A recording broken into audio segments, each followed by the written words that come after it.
And now during Squid Game Season 2, we only saw 3 games being played, and then Gihan and the rest of the players thought to rebel against the main soldiers and the frontman to escape the games. But at the end of the season, we do see that the frontman does get an upper hand, and by the looks of it, he does force the players to play the rest of the games that are lined up. So in today's video, I'm just going to be discussing about what games could come next based off of evidence, and also the post-credit scene at the very end of the season. So please stay tuned. And now, before we actually get into the video, I'd like to ask you all to like, share, and subscribe. And again, thank you guys so much for the growth. Thank you guys so much for the support. I really appreciate it. And I'd like to ask you all to like this video as much as you guys can. It helps a ton. But without further ado, let's get right into the video. And now the first possible game I wanted to talk about was actually teased in the post-credit scene for Squid Game Season 2. And we do see Young Hee, which is the robot from Red Light Green Light, face to face with the new robot, which is a boy robot, and his name is Chol Soo, and I'm sorry in advance if I butcher the names.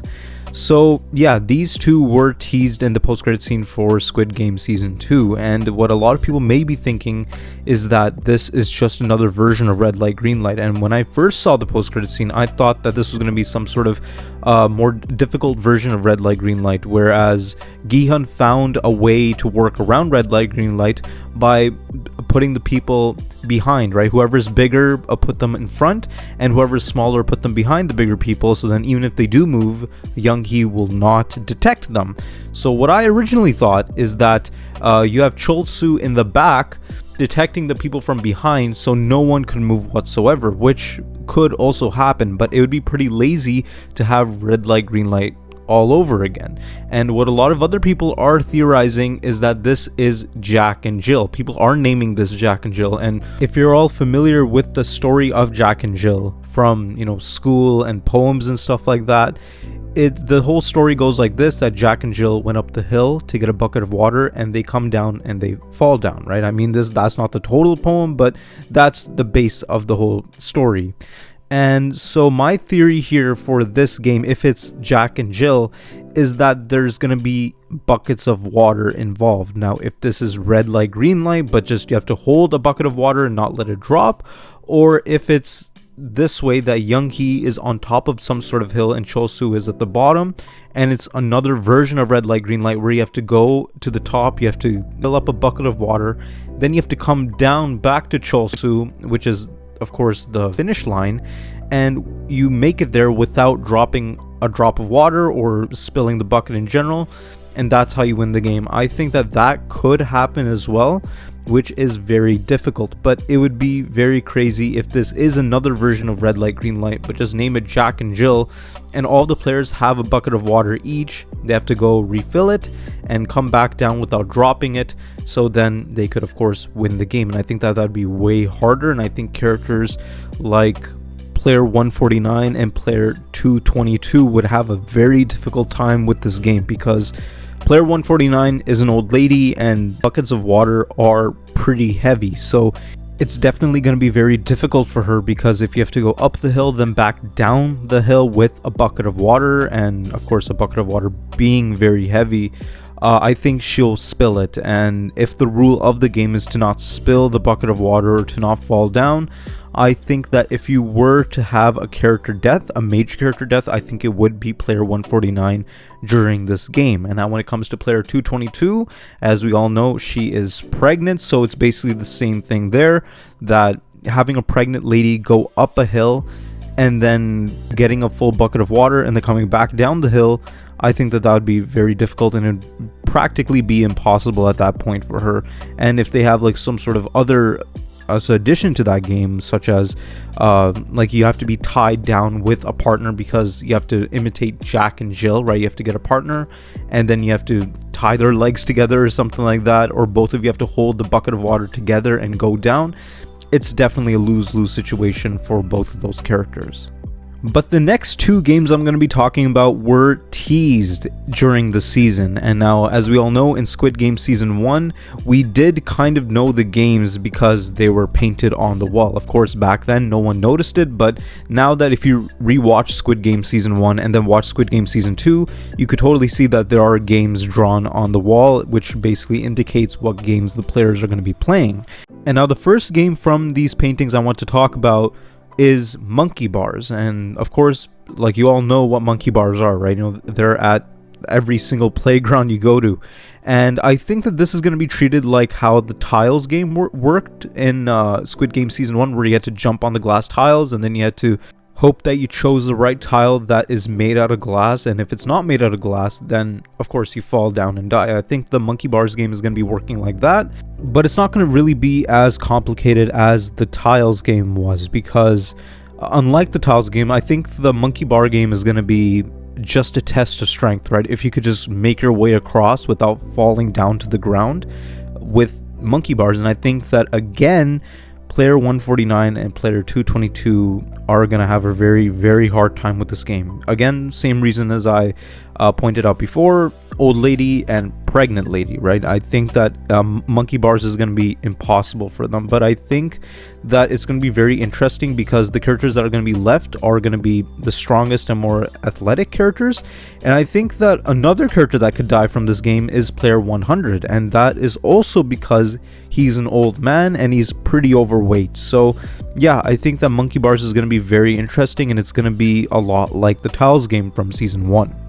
And now the second game I want to talk about is human chess. And like, yeah, that is pretty insane to think about, right? Just having these two teams up against each other playing human chess. Now, who's going to be controlling these chess pieces? I'm not sure. I think it's just going to be a decision amongst the players, right? You know, you just have a couple of players on one team and a couple of players on the other team. Maybe it's the second last game, right? Because chess is all about knocking the other player's pawns off the board. And I think that the soldiers or even the front man is going to be directing people where to go. Maybe he's not going to be directing people where to go, but he's just going to be telling them that, oh yeah, it's your turn, it's your turn. And whoever is knocked out is, of course, shot dead. And I think that that'd be very interesting. And as I said before, I think that the players might decide who moves, but I think it'd be very, very interesting if somebody else is controlling the players. And of course, the front man comes into mind, right? I mean, he is very strategic, so this game would fit him like a glove, right? If he just directs the players on where to go. And who would he be playing up against? And I think that he might be playing up against the VIPs, right? And maybe human chess is the very last game, right? Just the game to bet all of your money on. And I think that that'd be a very interesting idea, where the front man versus the VIPs in a game of human chess. And of course, as we all know, the VIPs are very sinister, right? They're very evil. They have no remorse whatsoever. So this sort of game does fit them, and it would give the players a feeling of dread, right? You know, they don't want to move to a specific area, and they know that, yeah, you know, I will die right now. And just the look on their faces and just knowing that they're gonna die just because of one wrong move would be very, very interesting. And unlike any other game we've seen before, the players are not gonna be, you know, making their own choices. Like how I mentioned before, somebody else is going to be controlling them. So if they die, it's not even their fault. It's just the VIPs and the front man doing it for their own amusement. And it'd be very dark just seeing them argue with each other over dead players, like how they're just playing a normal game and these players are just objects, like actual pawns on a chessboard. And again, like, a big theme of Squid Game is that the VIPs see the normal people who need the money as trash people. And I think that this game would really symbolize that, literally, because the players have no choice whatsoever, and it's the elite that are controlling them. And I think that the symbolism is there, and also the game would be very interesting, and it would be very cool seeing two separate groups. And we've already seen that in Squid Game Season 2, right? It's the O's versus the X's, and that was a really big theme in the last two episodes. So what if human chess is divided in a way where the X's are on one team and the O's are on the other team, and the O's the front man is controlling and the X's the VIPs are controlling. I think that would just be very dark, and it would fit really perfectly. I think that would actually be the case, that it would be the X's versus the O's. Now, whether or not the VIPs are going to be controlling them or not, or if it's just the players making their own decisions, who knows. But human chess, I think, is a very interesting game and a very unique game for the Squid Games. And now the very last game is pretty obvious. I think it's just going to be Squid Game like how it was in season 1.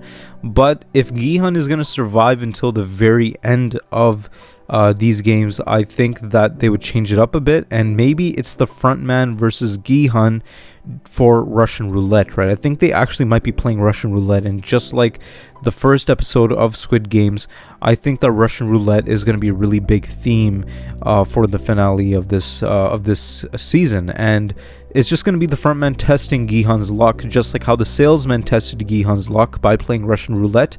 I think that the front man is going to be testing Gi-hun's luck, and of course I think the front man might actually end up dying at the end of this, or maybe it's just going to be put to a halt at the very last second. Maybe Junho comes, right, the front man's brother, on time, and they put a stop to the games, or maybe the front man turns good somehow. I'm not sure, but I think that Squid Game being the very last game is very obvious, and I think they should really go for Russian roulette. But yeah, that's it for today's video. I'd like to ask you all to like, share, and subscribe. And again, thank you guys so much for the growth. Thank you guys so much for the support. I really appreciate it. And I'd like to ask you all to like this video as much as you guys can. It helps a ton. But yeah, other than that, thank you guys so much for watching.